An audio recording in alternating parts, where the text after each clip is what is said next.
The Venice-Simplon Orient Express harks back to the 1920s and 30s, a golden age of rail travel, when luxurious trains offered the height of sophistication to an exclusive passenger list.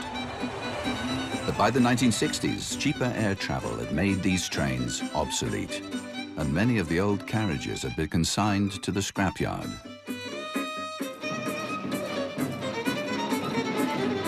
However, in 1982, after an £11 million restoration project, a recreation of the famous trains of the 1920s was born.